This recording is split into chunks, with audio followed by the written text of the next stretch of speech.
أعوذ بالله من الشيطان الرجيم. بسم الله الرحمن الرحيم.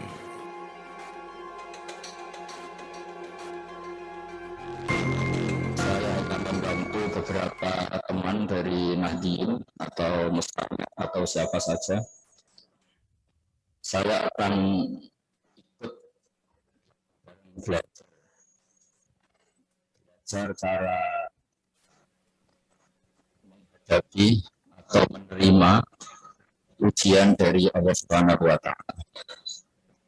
Sebagaimana tauhid yang kita kaji, kita ini adalah sebagai makhluk yang ma'radan lil halak. Jadi kita ini memang potensinya itu rusak. Bumi yang kita tempati itu potensinya itu nggak layak. Sehingga untuk menjadi layak hanya karena rahmatnya Allah Subhanahu wa Ta'ala. Kita tahu di atas kita ada benda-benda langit yang setiap saat potensi jatuh. Di bawah kita ada magma, ada minyak, ada beberapa tambang yang juga potensi longsor. Kita hirup potensi terinfeksi atau terkontaminasi mematikan. Jadi kita ini semuanya itu potensi dikepung al-balaya wal masra'ib.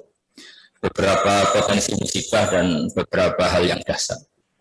Sehingga dengan potensi-potensi itu kita mengalami yang sekarang ini sudah luar biasa hebat. Di sini pentingnya kita syukur, pentingnya tetap menjaga roja, menjaga harapan terus-menerus dari kebaikan rahmannya Allah Subhanahu wa Ta'ala. Saya di hadapan para habaib, para kiai, para ulama, juga para nahdien pada umumnya, saya akan cerita supaya ini otoritatif, cerita tafsir tentang ayat Qul huwal qadiru ala ayyab'asa 'alaikum 'adzaban min fawqikum aw min tahti arjulikum. Jadi di antara yang dikenalkan Allah ke kita bahwa Allah itu adalah zat yang bisa saja menurunkan azab dari sisi atas kita. Kita tahu di atas kita banyak meteor, banyak benda-benda langit yang kalau menghantam bumi pasti semua kita selesai. Amin tahti arjulikum, atau azab itu datang dari sisi bawah kita. Kita tahu kita ini menginjak bumi, hidup di atas bumi yang setiap saat bisa likuifaksi, bisa gempa, bisa hancur. Karena di bawahnya ada magma, ada ini itu. Atau awal bisa kumsya awaldi koba'dokum ba'sabat. Atau karena kita ini makhluk sosial, yang kadang beda madhab, beda pikiran, beda politik, beda pilihan hidup, potensinya itu gesekan. Dan kalau gesekan ini bisa yugi koba'dokum ba'sabat, bisa saling. Dan kesemuanya ini secara umum tidak terjadi, sehingga setiap baca ayat ini Nabi ngendikan hadza ahwanu wa aisar. Apa yang kita alami ini itu ringan sekali dibanding potensi yang sebenarnya. Kenapa saya harus matur demikian? Supaya orang ini tetap jaga syukur di tengah pandemi, di tengah semua problem-problem ekonomi, problem sosial.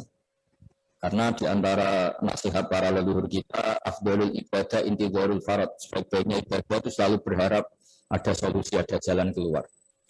Dan agama ini diperuntukkan limangkana yarjuhu hawal yaumil akhir. Agama ini bagi selalu yang punya harapan.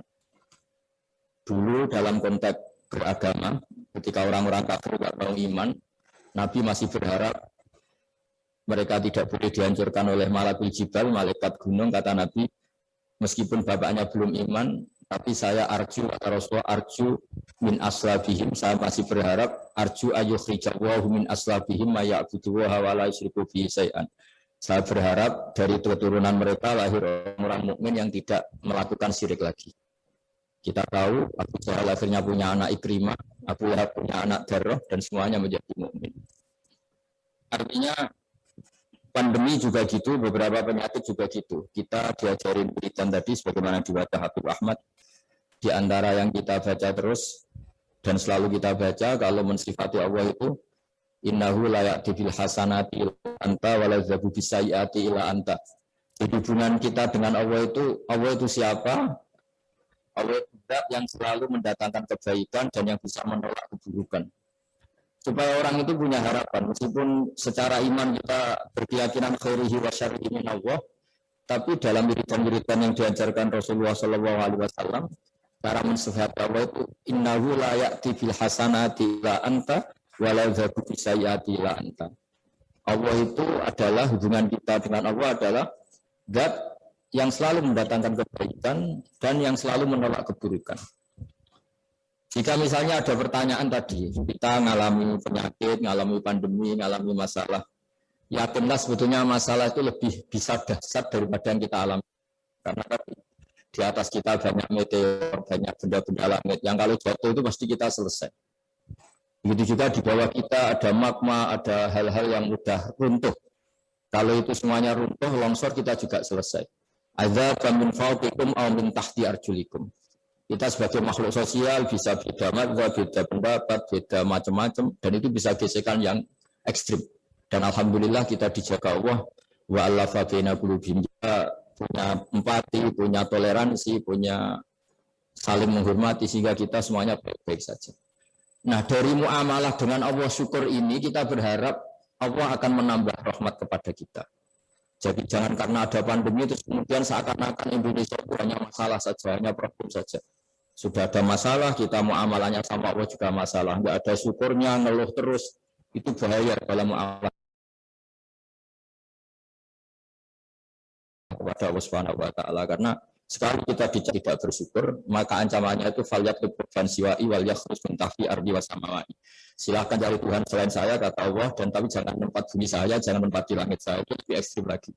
Nah, ini mungkin dusir Allah, supaya syukur itu dijaga. Sekali kita tidak syukur, itu masuk malam ya syukur itu yang seterusnya itu falyat tuqban siwa'i wal yakhruj min tahti ardi wasamai.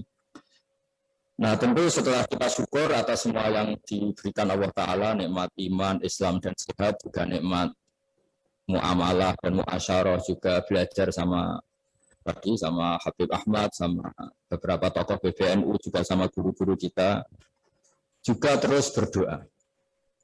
Berdoa ini kata banyak ulama, satu, kita ingin doa kita dikabulkan. Dua, andaikan belum dikabulkan, itu sudah pasti benar karena kita menunjukkan kehambaan kita. Bahwa kita hanya seorang hamba yang bisa kena musibah yang lebih dahsyat. Ini penting saya utarakan berkali-kali. Karena sekali kita tidak membayangkan itu, maka kita menganggap ini sudah kayak selesai. Padahal bumi yang kita tempati ini mengandung air. Air itu setiap saat dihilangkan Allah. Sehingga kenapa surat Al-Mulk ini spesial, surat Al-Mulk ini. Karena di situ Allah mengingatkan kita, amin man fis sama, ayak sifat bikumul ardo faidah jatamur. Kamu kok merasa aman di bumi? Bumi ini setiap saat likuifaksi.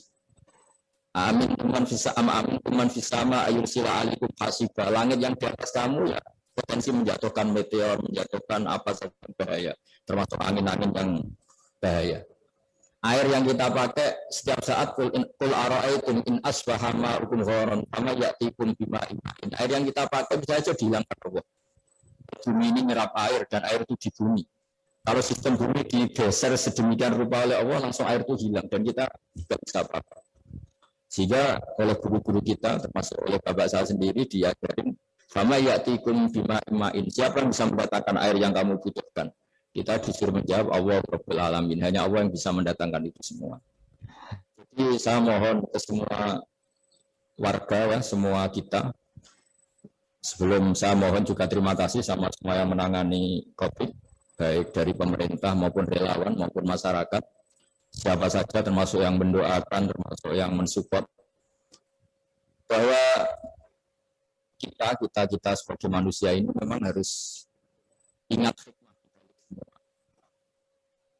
Hala itu kata para ahli tasawuf menjadikan kita ini paling tidak menghilangkan takabur. Bahwa nyawa kita yang hanya satu ini, yang dulu mungkin kita lupa seakan-akan setelah bisa makan, bisa punya uang, seakan-akan tidak diganggu, ternyata kita bisa lumpuh, bisa kalah dengan yang namanya pandemi. Semoga dari pelajaran ini paling tidak kita kembali ke fitrah bahwa kita ini makhluk yang dhaif, yang lemah. Tapi dibalik merasa lemah ini jangan juga terus kita kebetulan sehingga seakan-akan tidak ada nikmat. Itu keliru karena kemudian kita tidak mensifati Allah sebagai Rahman Rahim, sebagai pemberi nikmat yang tidak terhingga. yang selalu nikmatnya tidak bisa dihitung. Kita bisa menghitung penyakit namanya COVID. Tapi kalau ngitung nikmatnya Allah, mulai kita bernafas, mulai kita punya anak, punya istri, punya keluarga, kita punya nikmat sistem sosial yang baik, itu ngitung aja pasti tidak bisa. Wa in ta'uddu ni'matallahi la tuhsuha. Jadi artinya kita ini tetap harus menjaga syukur. Karena kalau ngitung ujian itu masih bisa dihitung, tapi kalau ngitung nikmat itu tidak akan bisa terhitung. Jika saya berharap dari barokahnya berpikir positif ini, Allah akan membuka jalan untuk semuanya, kita akan lebih baik, lebih kuat, dan lebih bermartabat, lebih manfaat. Ya, saya mohon semuanya tidak panik, sampai misalnya kita lepas kendali, tapi kita tambah syukur, tambah tadarruk, tambah doa, supaya Allah Ta'ala, kita berharap Allah Ta'ala membuka musibah-musibah yang kita alami. Sebagaimana Rasulullah setiap ada musibah, di antara yang diriwayatkan itu Nabi ngintikan, hadza ahwan wa aisar, ini lebih ringan. Tanyakan pakar-pakar meteorologi, di atas kita itu benda-benda yang potensi jatuh dan semuanya selesai kalau itu jatuh. Tanyakan ahli geologi, bumi kita ini ada magma, ada ini itu, sekali hancur selesai. Dan semuanya tidak terjadi itu karena rahmatnya Allah Ta'ala. Sehingga di antara yang diingatkan Allah, sama raki wal ardo antasulah wala inzalata in amsakahuma min ahadin ba'dih. Bahwa sistem alam ini begitu hebat, begitu zalul, waladzi ja'ala lakumul ardo zalulan, ini semua karena rahmatnya Allah Ta'ala. Bumi yang ada magmanya bisa kita tempati, bumi yang atasnya ada meteor bisa kita nikmati karena nggak dijatuhkan meteor itu oleh Allah Ta'ala. Sehingga saya berharap dan sangat-sangat berharap, jaga syukur, jaga iman, jaga rasa empati, rasa sosial, sehingga kita insya Allah dapat rahmatnya Allah Ta'ala. Karena di antara pesannya Nabi Ar-Rahimun yarhamuhumur Rahman irhamu man fil ardi yarhamkum man fis sama. Jaga empati, jaga sayang, rasa sayang, rasa iba, rasa sosial, sehingga barokah itu irhamu man fil ardi yarhamkum man fis sama. Barokahnya kita punya empati, punya sayang, insya Allah kita dianugerahi oleh Allah Ta'ala. Sekian dan mohon maaf. Assalamualaikum warahmatullahi wabarakatuh.